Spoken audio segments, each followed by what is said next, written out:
We have an exciting partnership to announce before we get into today's Scuttlebutt. Scuttlebutt has been asked to join Reads Across America Radio, a 24/7 internet radio station where you can listen to veteran stories 24/7. You can find that on the iHeartRadio app. You can also find it on their website, readsacrossamerica.org. The Scuttlebutt will be featured Friday nights at 9 p.m. and Sunday mornings at 11 a.m. If you don't know anything about Reads Across America, they're an incredible organization, all dedicated to honoring veterans and those who gave all in service to our country. Check out the Scuttlebutt on their radio station and all the other programs that they have on their 24/7 radio station, again, on iHeartRadio app or readsacrossamerica.org. Welcome, everyone, to another episode of The Scuttlebutt. I'm your host, Sean Hall, Director of Programming with the Veterans Breakfast Club. Our mission is to create communities of listening around veterans and their stories to connect, educate, heal, and inspire. And I have a very exciting episode for you planned today. We have on joining us the author, Ian Fritz. He wrote the book, What the Taliban Told Me. Ian was in the Air Force from 2008 to 2013. He was an airborne cryptologic linguist. You might be thinking, what does that mean? Well, he was up in CM-130s, flying up above Afghanistan, listening in on conversations. He learned Dari and Pashto, and he was able to decipher and gain actionable and usable intel from the conversations he was listening in on. He's extremely passionate about words and the language, and we have a really interesting conversation, which I hope that you enjoy. Please like, share, subscribe, and ring the bell on YouTube so you're the first to know whenever we release new episodes, and you can always reach out to me, Sean, S-H-A-U-N, at veteransbreakfastclub.org. Please be sure to check out What the Taliban Told Me. You can find it on his website, ianfritz.com. You can also find it wherever books are sold. But if you have an independent bookseller in your region, go there and hopefully you'll get a copy. It's really a great read. I highly recommend it. Thank you so much for supporting the podcast. Enjoy the show. Joining today is author and veteran Ian Fritz. You are the author of What the Taliban Told Me. Really excited to talk with you about this book and your service. Ian, love for you to introduce yourself. Welcome to the podcast. Thanks, Sean. I'm Ian Fritz. I was in the Air Force for 5 years, from 2008 to 2013. I was an airborne cryptologic linguist, which in normal English means that I learned a couple of languages and I listened to the Taliban talk about things from the back of various planes within the Air Force Special Operations community. After I completed my enlistment, I studied biology in New York, and then I went to medical school in Pittsburgh. And since then, I've transitioned to writing and some other projects, but mostly writing full-time. Oh, great. So you spent some time here with us in Pittsburgh. I did, yeah. I don't know that I appreciated it as much as I should have while I was there, but since leaving, I have firmly come to promote Pittsburgh as the wonderful city that it is. Oh, that's good news. Thank you for that. It's a nice feather in our cap. You are a direct support operator, and I say that now because any non-veterans who may be listening in, we might say DSO or DIZO. That's described in your book. DIZO is the term, correct? Mm-hmm. All right. Let's go back, because at VBC, we sort of like to get that sort of history, find out a bit more about why you decided to enlist at 18 into the Air Force. What was going on in your life at that time that you thought, this is the path I want to go? Sure. So I didn't get into college, is the short answer to that question. I didn't get into college for a lot of reasons. I grew up in a small town in North Florida, and I worked a lot in high school and didn't pay enough attention to my studies and so on and so forth. Mm-hmm. But after I graduated, I didn't really have much going on. I was a waiter at a wonderful Chinese restaurant in the town I grew up in. But beyond that, I didn't really have much to do. Mm-hmm. At some point in there, I remembered that a recruiter had come to my high school when I was in 10th grade, an Air Force recruiter, and he had talked about this job of an airborne cryptologic linguist. And he didn't really know what it was, but he was a very good recruiter, so that was helpful. And I had sort of wanted to study languages in some form or fashion if I had gone to college. So I thought about that, and I said, well, let's see if that's still a real thing. For all I know, it's not, or he invented it, or it went away or something. Yeah. And I found the recruiter in my town, and lo and behold, it is very much a real thing. And he said, well, you have to lose 40 pounds first, because I was very overweight, at least by the Air Force standards. So I did that. And then I went back and took some tests. And in February of 2008, I left for basic training. Being a linguist is no joke, though. So, it takes an intelligent person to be bilingual. And in this case, it was both Dari and Pashto. Is that how you pronounce both of those? Yeah, Dari, Pashto can be pronounced four different ways. So Right. whichever way is more comfortable for you to say. Like Afghans pronounce it differently, I pronounce it differently. But yeah, the military does a very good job of training you. I will say that. Yes, there's some innate ability required, I think, but the school where they train languages is a world-class institution. So you weren't necessarily bilingual prior to joining the military. No. Yeah. There are, I think, a few people who work as linguists who do know a language coming in, but it's probably upwards of 90% that they teach you a language. So, I mean, I worked with plenty of people who, grew up speaking Spanish and English, and there are definitely Spanish linguists in the military for sure. But I don't think I knew a single Spanish linguist who was a native Spanish speaker. I think all of the native Spanish speakers wind up learning another language because once you are bilingual, it's surprisingly much easier. At least it was surprising to me. Much easier to learn a third language or a fourth language or what have you. So you didn't come from like a military family. This wasn't something that you were brought up through. No, not at all. My father was apparently in the army, but I don't know anything about that. I didn't really know him. And I had an aunt who was in the Air National Guard, I think. But beyond that, no, it was just the only way I saw or knew of to get out of Lake City, Florida.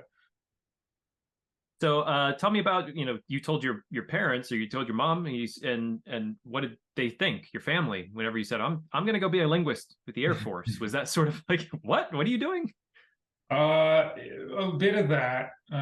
They had a feeling that I was, big scary air quotes here that are not mine, but I was too smart for the military because I think because I come from a military family, and yes, I had this aunt who was in the National Guard, but she was a nurse, and so that's its own sort of specialized career field where you're just in medicine. They didn't know what they were talking about, right? They had this concept of the military probably of grunts and Marines and all these sorts of things. Yeah. So yes, they were very much not sure that I was being serious, I guess. Right. Did you have a choice when you got into the what do you say, linguist school? Is that what it's called? Yeah, we call it language school. Language school. You don't. My recruiter told me that I did. He was wrong. It's very much like needs of at least of the Air Force. Maybe it's different for other branches, but I pretty much doubt that. You do get to fill out a preference sheet. They say it's the top 5 languages you want to learn out of the 20 some odd languages that we want people to learn right now.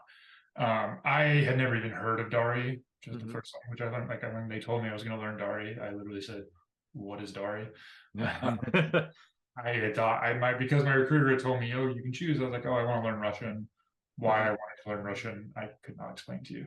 I just thought I did for some reason. I guess maybe because maybe even at that time, it's like, okay, well, I guess if a military is going up against somebody, Russia would maybe be a peer enemy. So that. But I never was thinking about that sort of thing. I mean, I was 18. True. It's not like I had read any Russian literature or anything, which I have now, and so it sort of makes more sense to me. But at the time, I think I just thought Russian was somehow cool. So that's the language I wanted. Yeah.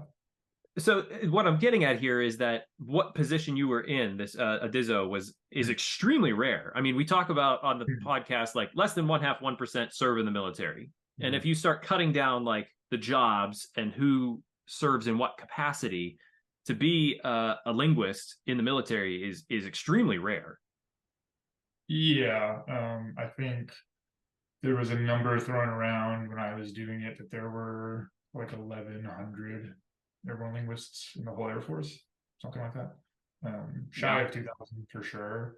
And then yes, the job I did as a DISO or a direct support operator, that was an even smaller subset because of the special operations. And then if you really can, in my case, drill down quite quite deeply because my best friend and I were the only two linguists trained in the two languages we were trained in to fly on board the specific aircraft we flew in.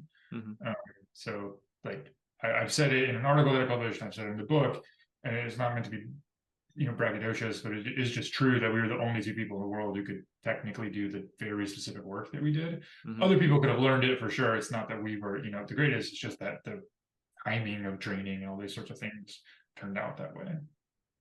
As you get out of your training, how long did that take, the language school?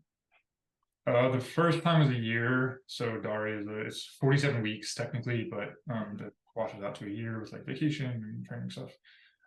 My full training from the time I joined till the time I deployed was a little over 3 years.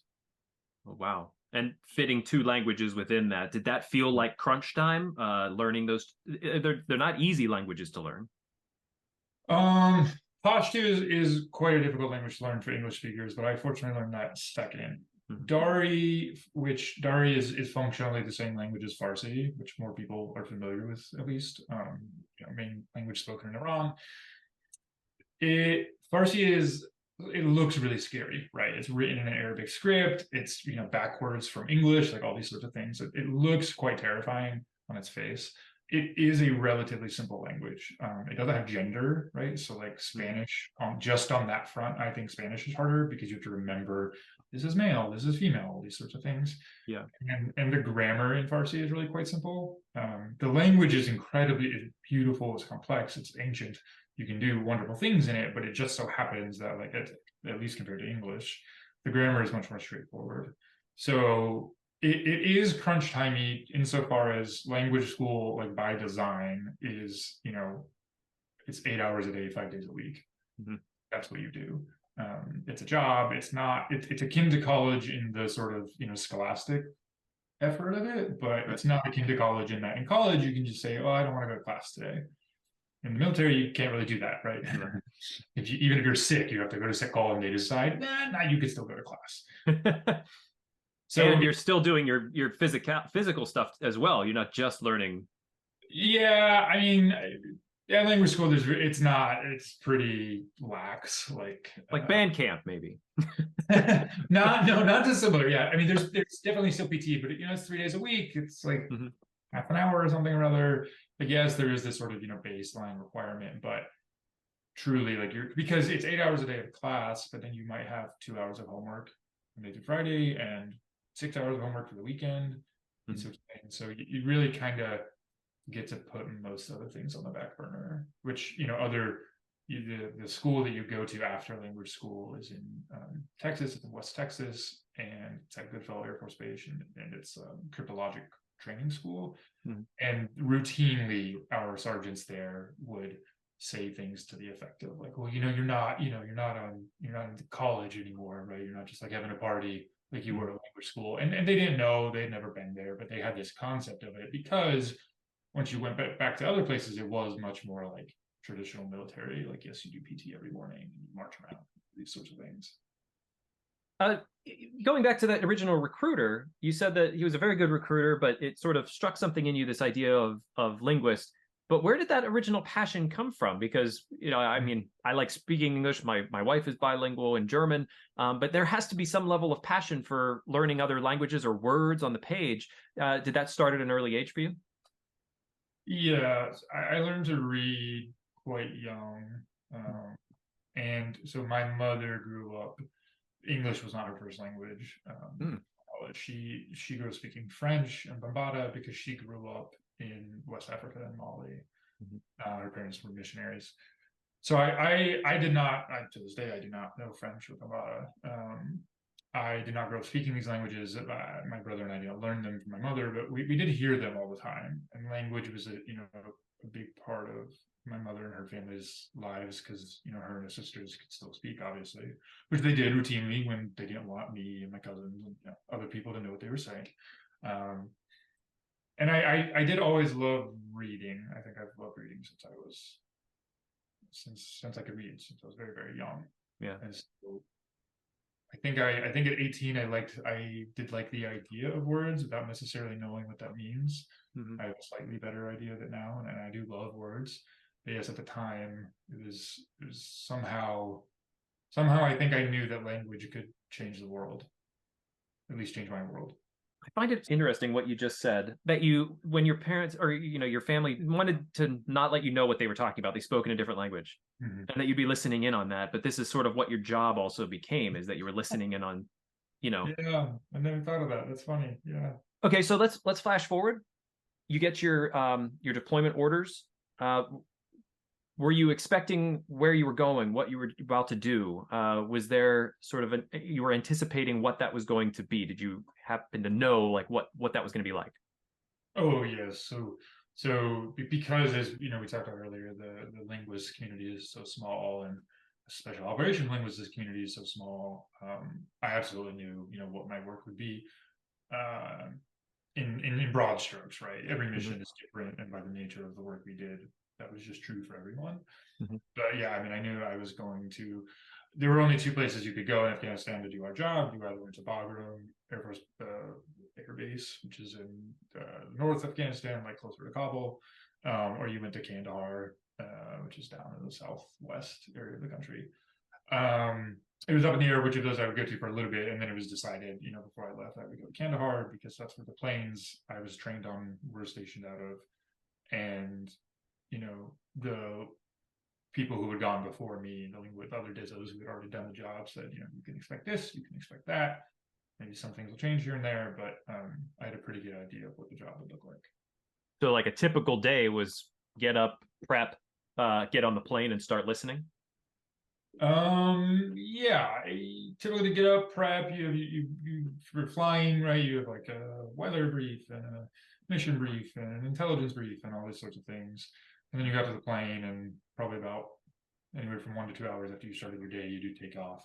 Afghanistan is not a big country. It's, smaller than Texas, or about the same size as Texas. But the planes I was flying in are C-130s, so they're not like jets that we're used to flying when we fly commercially. They don't quite go so fast. So it would be more like get on the plane, fly 30 minutes to 2 hours to wherever I was going, and then start listening. Can you tell me about like life on the plane? You're on a plane for quite a long time. Do you have to be at station for X amount of time? There's bathroom breaks? Like, is it cold? It's cold. It's for sure cold. It depends a little bit on the plane, but the specific planes I was on when I was at Kandahar were at the time they were the NC-130Ws or Whiskies. So all C-130s are just cargo planes. That's what they were originally designed for. And then throughout the years, the military has sort of outfitted them to do different tasks. So some of them are still cargo planes, but they deliver specific types of cargo to specific types of places. And then other ones they're now what are known as gunships. So the most famous gunships are the AC-130s. Yep. I was flying on was sort of a prototype of the next generation of AC-130s. So I was on MC-130Ws, which still just big C-130 cargo plane. In the back, there's some stations where we would sit. So like my station is in between two other stations, and then it's like kind of a big cargo bay. In transit, for the most part, when we're flying from Kandahar to wherever our mission was going to be, I could probably just like not be doing a whole lot a lot of the time. Sometimes, if it's really, really rough day the day before, you go take a nap in the back of the plane. But other times, you're flying, and it's like that you're not going to be flying that long, and there's a lot of activity where you're going, so you're just listening the whole time. And then once we would get to our missions, that's where we're overhead and orbiting, you fly in just a small orbit. Then it's your headset's on, and you just listen for as long as you're there, which could be a couple hours, it could be 7 hours, it could be a couple hours. You leave and go get more fuel and come back, and it's a few hours more. But yeah. So at that point, by the time of your first mission, you were certified, like certified in those languages. Like there was no language barrier. Once you started listening, you knew what was going on. There's no language barrier. There's maybe a fear barrier, adrenaline barrier. Interesting. There's a technological barrier. So, right, a language school, even for Dari and Pashto, which aren't learning them is a little bit different than learning, let's say, Spanish, right? you're learning Spanish or Arabic or even Russian, there's TV, there's all kinds of news, there's music, right? There's all kinds of books that have already been translated. You have a lot of resources. Mm-hmm. Farsi, Dari, you have a good amount. Pashto, you like basically don't have anything because it's not a widely spoken language. So when you are studying those sorts of things, right, we spend a lot of our time learning from the news and learning from sort of pre-generated texts, like our professors would write out texts and these sorts of things. Mm-hmm. And so that's a very academic way of learning it. And then you go and you have guys who are in the middle of a fight who are screaming at each other. And they speak very differently. You and I would speak very differently if we were in the middle of a fight right now than the way we're talking. Mm-hmm. And so while I might technically know all the words that they were saying, right, in the noise of, I'm listening to a radio that is not a very powerful radio maybe, and they're screaming and multiple people are talking and these sorts of things, those could get in the way. But as far as actually knowing language, yeah, by the time I deployed, I had them quite well. And you weren't really sort of dipped into the shallow end on your first mission. Can you lead us through what happened in your first mission? Yeah, so it's very rare, relatively speaking, mission in the history of war in Afghanistan, but we were told we were going over to a not nice area of Afghanistan, or more explicitly, an area where there have been a lot of really big battles, like many medals of honor have been awarded in this area. And we sort of knew that there was a large segment of army of soldiers who were, at a forward operating base, which is basically just like a small outpost that they've established just kind of in the boondocks of Afghanistan. And we knew that they had been receiving threats that they expected to be attacked. But they were not overrun, fortunately, that day, but a huge attack. It's estimated like 300 Taliban, which is a very large amount for a modern day battle, attacked them that day. So 6 Americans died ultimately by the end of that battle, and it's estimated that somewhere between 50 and up to 100 Taliban died. And it was, there's a video. There's a link in the back of the book because there is a video actually, because there happened to be an embedded reporter, and it's very grainy, but it does look like something out of a movie. In that, there's huge bombs going off. There's all kinds of just constant firing of guns from the Taliban, from American side. You see guys who, like, an American caught a bullet, but it got stopped by like something he had in a pocket, like not even his bulletproof vest, like something he had in a pocket in his jacket. You read about guys who like had a book and stopped the bullet or something like that. Yeah. And yeah, it was that was overwhelming. That's where I talk about the fear and adrenaline barrier. Right, because even if I understood everything they're saying, which I didn't because it was so loud and so convoluted, my heart rate probably didn't drop below 120 for like 4 hours. So after that first mission, was it kind of a holy crap, what did I get myself into? Or was it like, okay, this is the job and then take care of business? I think it was more the latter. It was more of, this is the job, because I had the sort of naivete and I won't call it bravery, but probably just the stupidity of being 21. I turned 22 a few days later. I think if I'd gone through all the training I went through, and I went and did that first mission now, it probably would have been a little bit of, what have I done?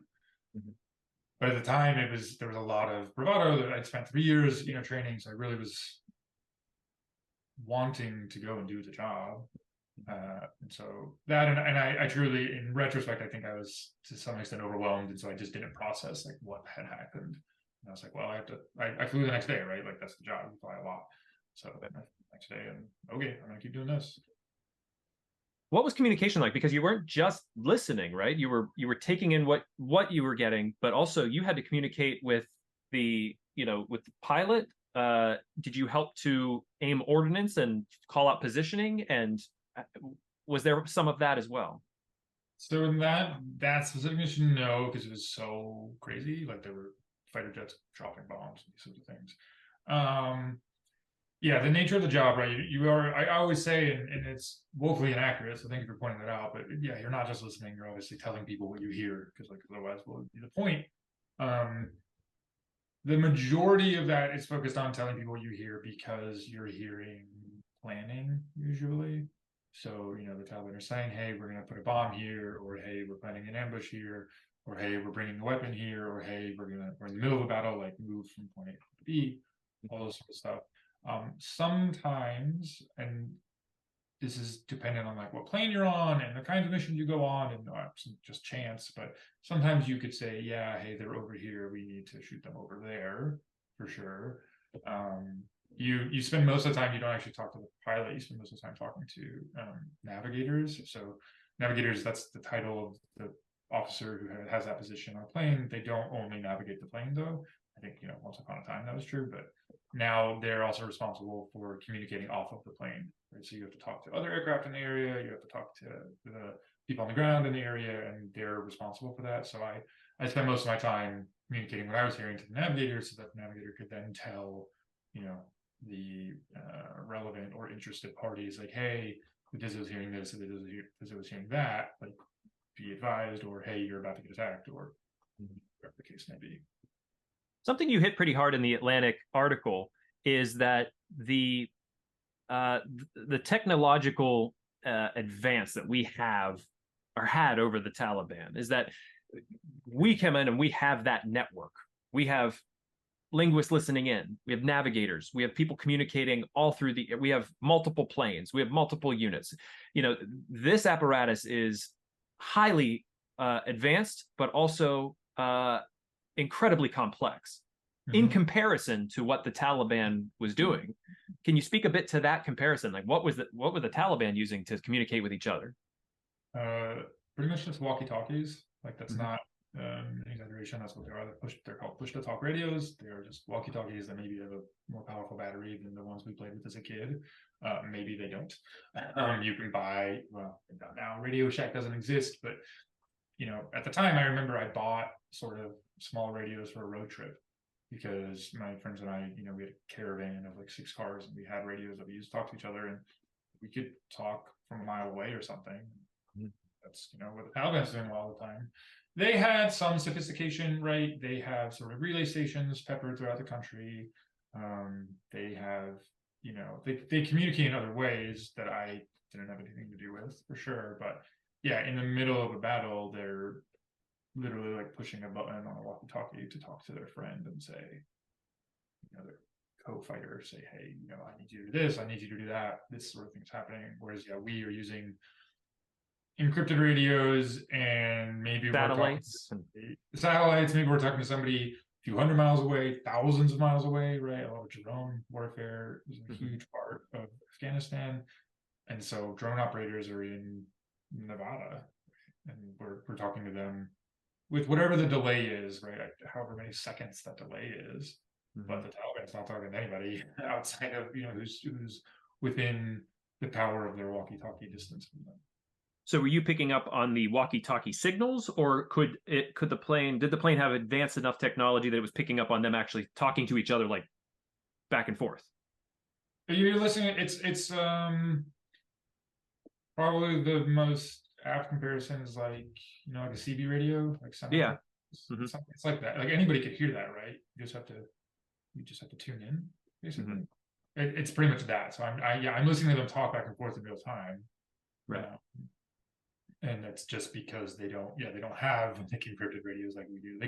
Anybody could have like tuned in to what my plane was saying, but all you would hear is just scrambled audio.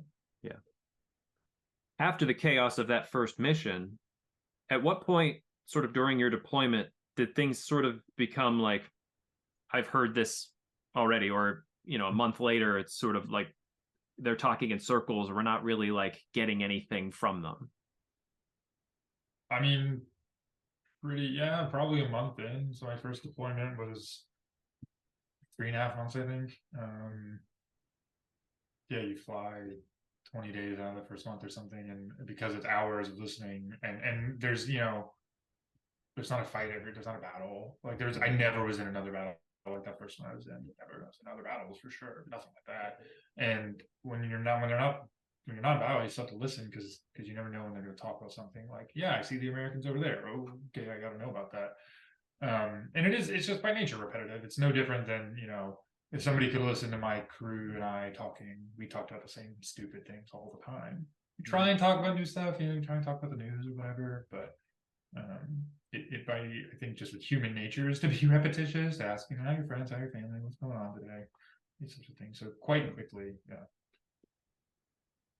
That's a very interesting point because, it's 18 to 21, 22-year olds listening in on roughly the same age, if not maybe a little older with the Taliban. And I'm sure it's a very interesting. It'd be like you being in the locker room maybe at high school and you're listening in on the jocks talk about the theater kids. And it's like it's two different sort of conversations, two different types of people, but it's very similar in sort of what they are chatting about. And in the article you mentioned, there's a lot of BS. There's still guys in a way. So it brought this human element, I'm sure, to this enemy that you didn't know a lot about going in. Yeah, certainly. So, I mean, there were people, who did my job who were older than me, who were 30 or in their younger 30s, but it tends to be quite younger. Yeah, you don't get a lot of 40-year-old Dizzos that I'm aware of.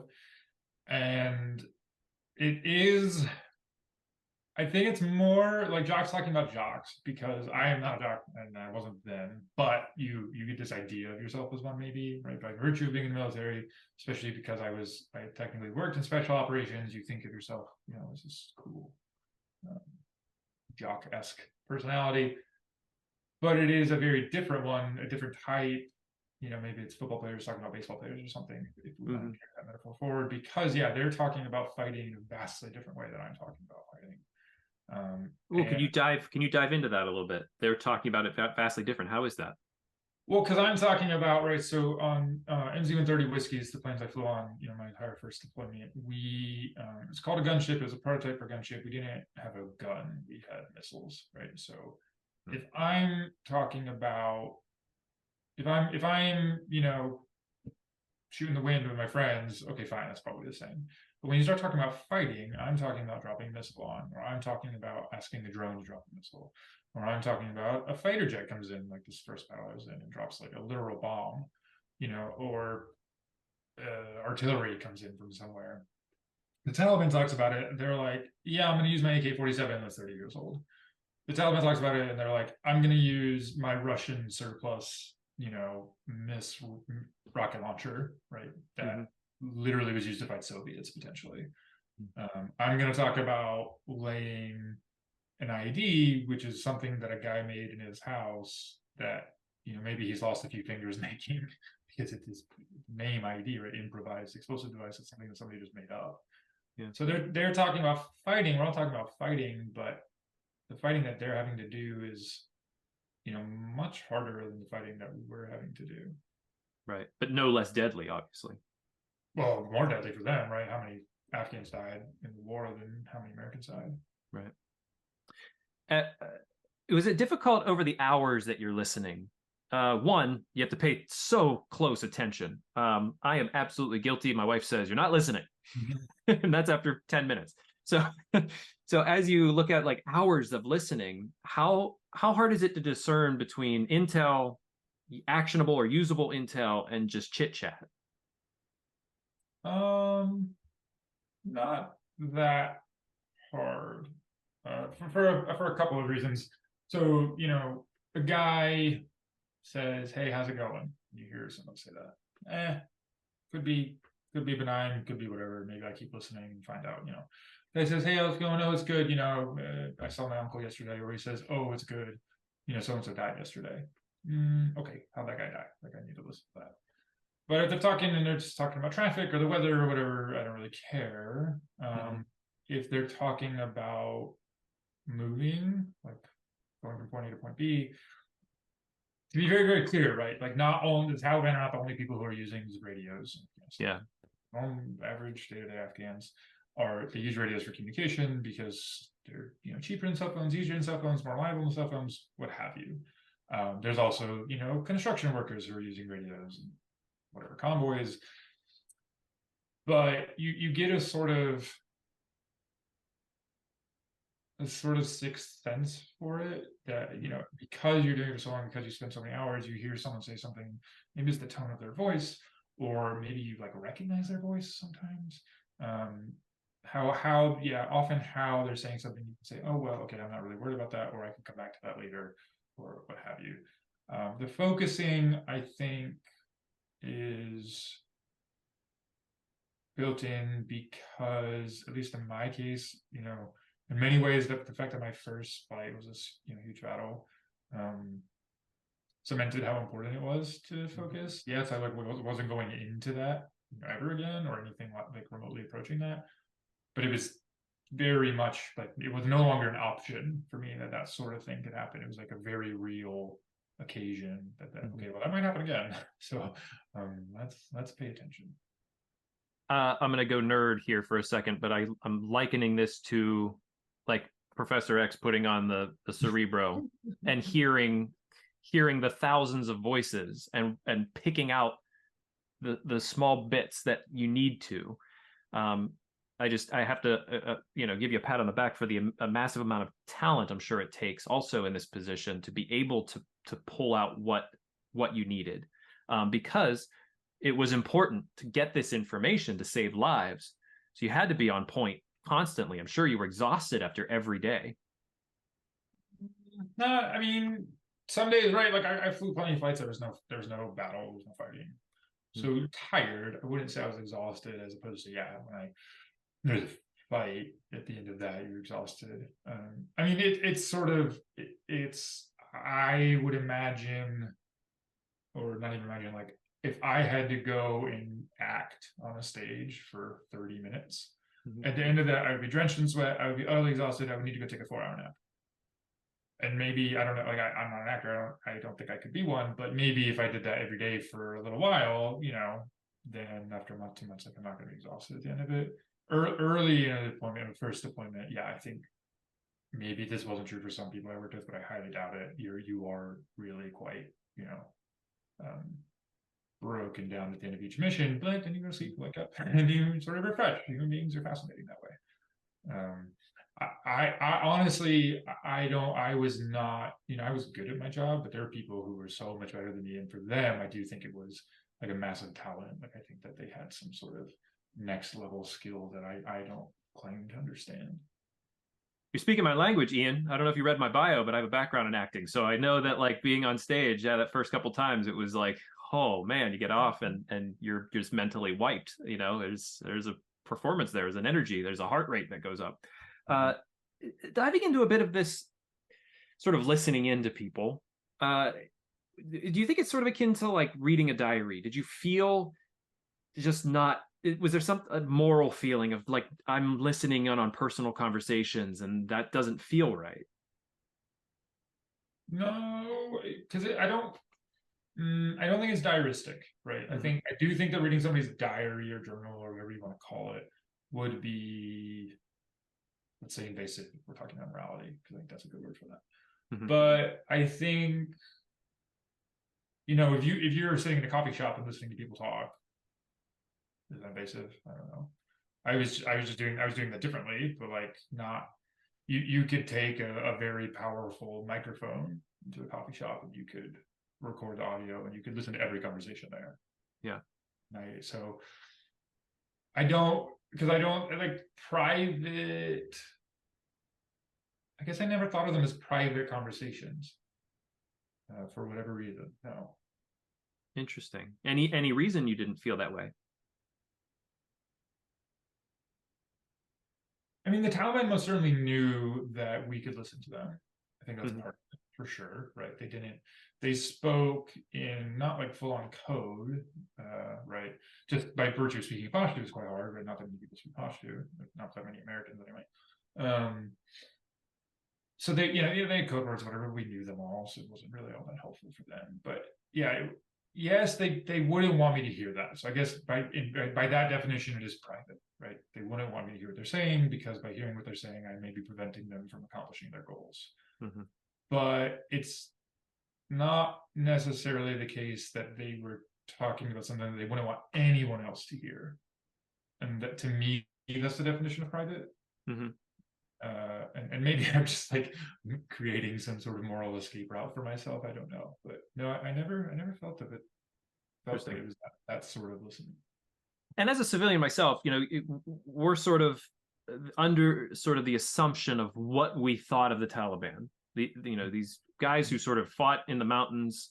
But in that same vein, how intelligent did you feel these conversations were? And I'm just trying to understand sort of like what the stereotype in our civilian mindset is of the Taliban. Like when you listened in on them, was it different than that?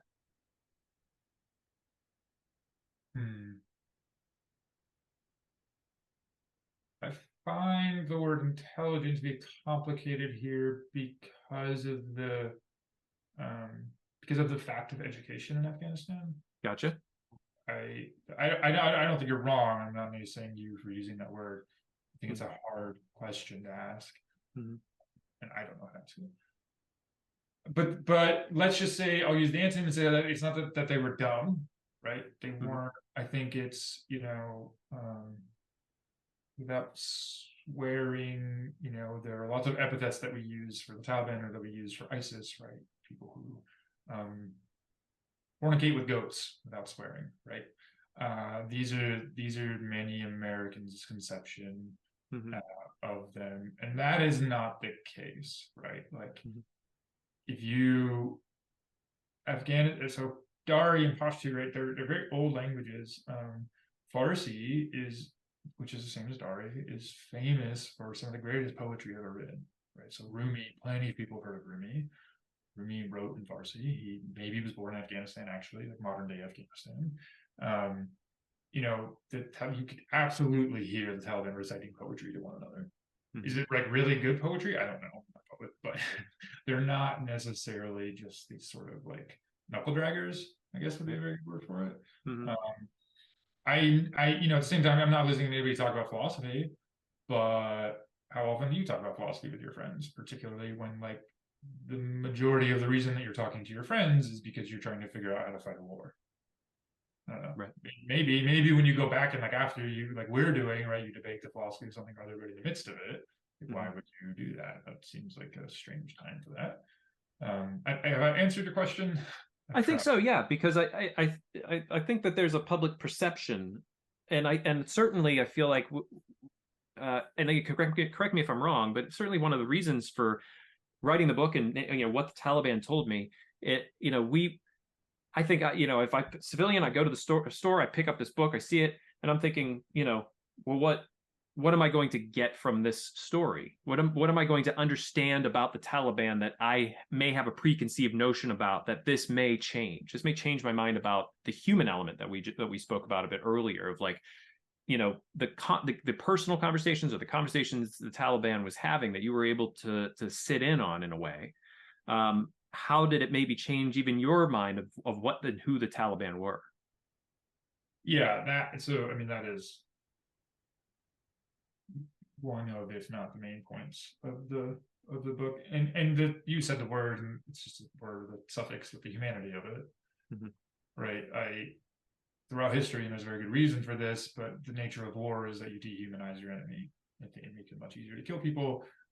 It's necessary for boosting morale. It's necessary for modern day nationalism. It's very difficult to think of an enemy as human and then kill them in the same way that you must kill your enemy, right?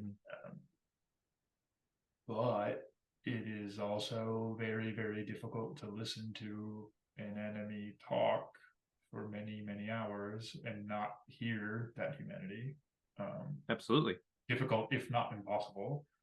And what you do with that knowledge, right, that is entirely up for grabs. What I did with that knowledge is very different from what other people have done with that knowledge. But I would be hard pressed to imagine a human being who was, assuming you were born with the faculty of empathy, right? Assuming you were not an actual like medical sociopath. If you listen to people talk for a long enough time, you're gonna find something about that person to understand them as human. Was that empathy a liability in being able to do your job? In my case, it became one. Yes. So in my case, it became one. I ultimately stopped doing my job because that empathy prevented me from not wanting to kill myself functionally, right? I was able to do my job while I was actively doing it. So when I say it's like a complicated yes, no, but I quit doing it. But while I was still in Afghanistan, while I was still deployed, I, managed to do my job because I didn't want anybody to get hurt, sort of things. It was incredibly difficult, and like I had to stop when I stopped. So eventually, but then I couldn't do it anymore.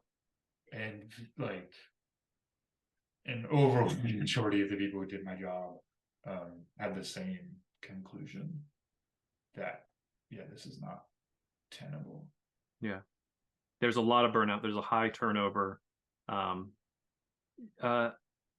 When you got out, did you feel writing the book was some level of releasing like therapy in a way? Well, so I mean, I got out in 2013. So I wrote the book 2 years ago, so I guess 8 years after the fact I wrote it. I got out and wanted to go into medicine for that reason. Okay. I wanted that was writing a book never crossed my mind. And we can talk about like why I wrote this book later if you want, but that was never a thought in my mind. My thought was to go into medicine to somehow correct that. At the time, I thought it was possible to. You can't undo killing anybody, right? But you could maybe balance it out, which I don't actually think is true anymore. But at the time, that's what I thought, and so 100%. That's why I got out and went to study biology immediately, so that I could that was the fastest way for me to go to medical school and become a physician. So it was 8 years there before you started writing. Like you said, let's dive into that. Why decide to write the book? So I didn't decide to write the book. Someone asked me to write the book. What I did decide to write was what you referenced earlier. There's an essay in the Atlantic that came out a couple of days after the fall of Kabul, basically after we had this horrific withdrawal from Afghanistan, right? And the Taliban had recaptured the whole country, 98% of the whole country or something. So that was 2021. And the sort of Afghanistan as like a country started the Taliban was getting control earlier in that year. Like I think most media, like it was a big deal, August, whatever, 13th, 14th, 15th, 16th, something it was. That was a huge deal. It was all over every headline. In the months preceding that, you would see stories here and there that was happening, but I'm more invested in this than an average person is. And so I knew that this was coming, and I had a lot of feelings about that. And what I've taken to thinking is that I had a lot of feelings about my feelings about that. And that I wrote that down because I have never known, whether I admitted it or not, I've never known a better way to get out my feelings and to understand what I'm feeling than to write. Otherwise I just get trapped in these circles in my head. So I wrote this essay for no one for nothing other than to like my own sort of peace of mind. But then as the Taliban was taking back more and more of the country, I felt that, maybe somebody else could benefit from reading this. And so with a lot of help from my partner and from some professors I had in medical school, they helped me edit this essay, and I sent it in the Atlantic. They were gracious enough to help me refine it further and then publish it. When that came out, it, quote unquote, went viral, and a lot of people read it, which I'm very grateful for. And my now literary agent was one of those people. Actually, one of his clients told him to read it, and he did read it. And he said he got my contact information from the Atlantic, and he called me and he said, "You ever thought about writing a book?" And I said, "Absolutely not." And he said, "You should think about writing a book." And I said, "Give me a few days." So I talked about it with my partner, and I said, "Well, okay, I'll give it a shot." And I called him back and I said, "Sure. How do I write a book?" And he said, more or less, "You'll figure it out." And I did. And I wrote it. Wow, and I'm sure that was its own mountain to climb. You said that you wrote this hoping that it would help people. Who were you hoping to help with it? The essay originally. The essay, I don't know that I was hoping. If I said help, there was a mistake on my part. I don't know that I was hoping to help anybody. I was hoping to help, or rather, I was hoping that other people could learn something from it, or could see something from it. To my mind, right, and this is a complicated thing of like, because I wrote it, I know all the stuff that is feeding it, that like isn't written on the page. Yep. But to my mind, there were two overwhelming points of that essay, which is like, one, you don't know what the Taliban are, like they're humans and they're complicated. And two, we as a country lost this war like many, many, many years ago. And I thought both of those things were important. I probably think one of them is more important than the other, which is that we, you know, spent probably never should have been in Afghanistan in the first place, but the latter 10 years and like the fact that, you know, the Taliban took all the time and money and the Taliban took it back anyway. And in 2011, when I was deployed, I and anybody I was working with could have told you that was going to happen. Like we absolutely knew that that would happen. And that was sort of what was like wildly frustrating about it. Was the news was, you know, how could this have happened? Like, how was this possible? And it's like, it's very self-evident a very long time ago. Was there, over the course, it's about 20 years, a long time for the war in Afghanistan, but do you feel sort of in the higher ups that there was just never an understanding, especially given your sort of special the job that you had and what you were able to understand more about not just the Taliban but the culture, that there was just too much of a cultural divide and not enough attempting to understand what their needs were? Who the Taliban's needs or like Afghanistan's needs? Afghanistan's. Partly, I do think that right at some point it was official, it was policy official or unofficial to carry out nation building in Afghanistan. That part was incredibly misguided because the nation building that America engages in is necessarily American nation building, or at the very least necessary Western democratic republicanism. And that, yeah, was 100% there are Afghans who desire that, right? That's probably a pretty small minority, which is, it seems ultimately rooted in just like pragmatism. Yeah, you can go and read, there's a very smart and very dedicated journalist by the name of Anand Gopal, who is written a number, he wrote a book, and he's also written a number of articles about, right, if you go to rural Afghanistan, around the time of the fall, right, around the time of our withdrawal, Taliban's taken over everything. A lot of people, a lot of women are like pretty okay with this, if not happy, because ultimately means that there's not fighting anymore. Do they think the Taliban is a good entity and that the Taliban should be in charge of Afghanistan? Absolutely not, right? The Taliban are not good for mankind, but neither is war. And like one of those things winds up killing a whole bunch of people an awful lot of the time. And we didn't, yeah, to circle back to the question at hand, like we didn't address that enough. That like, yeah, cool, you want to do the nation building, but to do that, you'd have to like tear down a lot of stuff. And yeah, like, people don't want that. Very few people want that in their day-to-day life. Especially if they're living in the places where everything gets torn down. You look at like the city of Kabul, yeah, maybe lots of people want it there, but that's because they're not having it torn down. Yeah. As you expanded the essay into the book and sort of fleshed out a much more a wider berth for everything that involved your story, having someone learn something from just the essay, which is sort of like an appetizer, someone, like I said, someone comes into a store to pick up your book, What the Taliban Told Me. What do you hope that they can learn from this? That's a good question. I do think it's important to learn wherever one can. If it's from my book, I'll be very grateful, but to learn about the nature, or at least part of the nature of war, right, in the current, like currently right now, current world events, there's at least two like pretty awful wars happening. And a lot of people talk about those wars, and I don't, like, not everyone can go to war, nor should they. Very few people should go to war, ideally no one, but there are wars. People have gone to war. Maybe we should listen to some of those people, right? Maybe I'm wrong. I could be completely wrong. I think other people are wrong, whatever. But as you said, 1% of Americans maybe served in the military. So 99% of them didn't. And how many of them have any real understanding of what war looks like to people who are in that war? In my case, I'm hopeful that I'm providing to you, my viewpoints on that war, as well as the viewpoints of like the other people in that war, which is not often or not always or not enough appreciated. And so you can see, well, okay, yeah, maybe a war is a good idea insofar as like the Taliban is a bad idea, right? The Taliban is not a good organization and we shouldn't get rid of them. But also, can we do anything about that? And it's like fighting a war the right answer to that? Mm-hmm.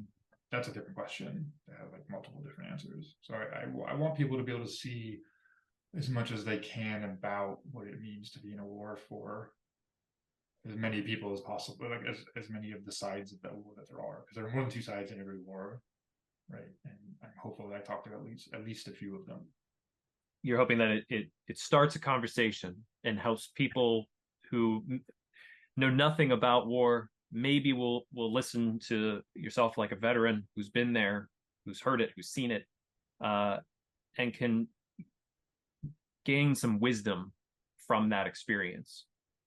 Even if it's not wisdom, because like to say that I have wisdom, I don't know, but some curiosity. I think right. that like you know, maybe you read my book and the ultimate hope I would have is that makes you want to go learn more, right? It's like I'm not anywhere near enough of an expert on like anything, but yeah, if you read that, you want to find out more. You want to find out like, yeah, okay, why do some like a lot of women enroll Afghanistan? Like, why are they pro Taliban insofar as they are pro like not fighting anymore, right? Or like, why does the Taliban exist? Or, like, who's funding them, and like, why did we go fight this war? And these sorts of things. I think that, you know, anytime anybody can find something that will make them want to learn more, then like that is a great thing. And hopefully, this book can do some of that. Spoken like a true educator. I like that. How did it feel finishing the book? I know as of the time of us releasing this podcast, the book will have been out for maybe a week. How did it feel just getting that out there? And then I'm sure like I've written some things in my life, not nearly a book, but I know that when I write something personal, I sort of feel like you're bearing your soul a little bit, and that can be a little off-putting. At least for me, it felt that way. Yeah, I perhaps have less shame than most people, I think. Maybe I do wonder, like, if I had, you know, tried to write this book right after I gotten out, I think it would have been more painful, or I would have felt more of this bearing of my soul. But, you know, 8 years later, it's like these are things I consciously and unconsciously was thinking about and or struggling with or ruminating on for a very long time. And so it sort of felt like, okay, it's out of me to some extent, right? And I think I'm very lucky in that I don't care what people know about me. I don't really answer like any question about me in real life or in the book or whatever, as long as it's not classified. And because I think that people not being able to do that because of whatever reasons that they have, you know, is not making the world a better place. And that if more of us can somehow feel encouraged to be more open about more things, then it's probably a net good. Can you define for me your definition of hearing and listening? Might be very basic, but I'm just thinking. No, they're different words. I had to argue about this with my editor at the Atlantic because they're actually very different words, right? One of them involves paying attention, and one of them just involves sort of passivity, right? If you're hearing, I hear the birds outside my window, I hear construction or whatever, I hear my dog walking in my house. I'm talking to you, so I don't care about any of that. I'm listening to you, right? And I don't like, yeah, maybe there's a noise or whatever, but listening is a conscious active attention. And coincidentally, I've been reading about a lot of Iris Murdoch recently. She's a brilliant British philosopher, and she has this idea that paying attention is a requirement for love. And that also it's like probably where any idea of prayer comes from. Like prayer is just like focused attention, right? If you're really truly listening to something or someone or something, you're giving them all of your attention, which means that you're like also giving them some part of yourself and hopefully getting some part of them back. I think the last question I have for you is, you look back at Ian, who was 18, entering the Air Force, going into this very crazy world. What did you, as you got out, what did you learn about yourself when you left the military? When I left or since I left? Well, those are two different things. That's true. I think I'm almost more interested in now since you left, because when you left, you were also, as we sort of have talked about, you were in a different place when you first got out. So since you left and you reflect on all of this, what do you feel like was the most important lesson you learned, or a lesson that you learned?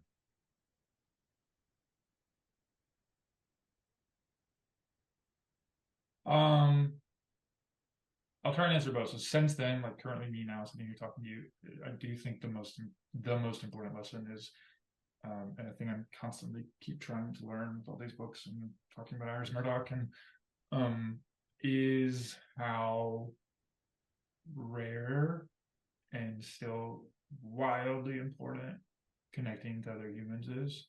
And that there are an awful lot of ways to do that. I think, yeah, I mean, we get told certain ways of connecting to other humans, and turns out one of them might just be sitting in a plane listening to them talk.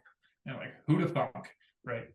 The thing that I probably could confidently say I learned when I left, or I'd already learned when I got out, right, is that I was capable of so much more than I ever would have thought. Like I sort of look back now and I'm like, yeah, how did I learn those things or do that job? Or some of it was like the energy of youth, I guess. I'm still quite young, but I was younger then. And I have complicated and sometimes mixed feelings about being in the military, but it is inarguable that the military showed me how to do things I never in a million years would have thought I was capable of. Ian, where is the best place for someone to pick up your book? I know it's coming out soon, or as I said, whenever we release this podcast, would you like someone to get it from your website, or where books are sold? Hopefully where books are sold. If you have a local bookseller, if you're fortunate enough to live somewhere that has a local bookseller, great to support them, right? You're not going to pay any more than you would pay on Amazon or wherever. But local booksellers are wonderful organizations that need all the love that they can get. If that's not an option for you, then yeah, it's sold on Amazon, stores, wherever books are sold. Excellent. To our listeners, I hope you like, share, subscribe, and ring the bell on YouTube. Help support VBC and this podcast, The Scuttlebutt. But I also equally hope that you support Ian Fritz and his book, What the Taliban Told Me. Ian, I want to thank you so much for your time today, for your truth. I know that I love doing this podcast because I think it's very different than sort of like the CNNs or where you go for like, sort of these, bits of like interviews. I feel like we can really dive into some nitty gritty stuff. And I just really enjoyed my time with you today. And I'm going to take this with me for quite a while. No, thank you so much. And thanks for all the thoughtful questions and for your time.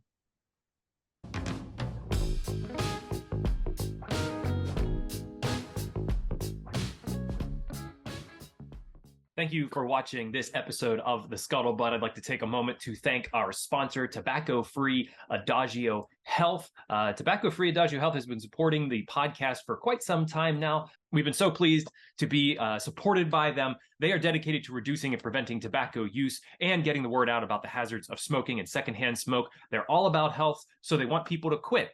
They have classes, nicotine replacement therapy, and a popular quit line, 1-800-QUIT-NOW. They also educate people, children especially, about tobacco use from cigarettes, cigars, pipes, chew, snuff, and other nicotine products like vaping. And finally, Tobacco-Free Adagio Health advocates for public and private policies that ensure healthy places to live, work, and play. You can learn all about what Tobacco-Free Adagio Health offers at tobaccofree.adagiohealth.org, or you can check out the 2 Scuttlebutt episodes that featured Tobacco-Free Adagio Health. We had a wonderful representative come on to the podcast, talk to us about all the classes and therapies that they offer. It was 2 wonderful conversations, so I definitely direct you to both of those if you want more information, or just call their free quit line, 1-800-QUIT-NOW. Thank you again, Tobacco-Free Adagio Health, for your support.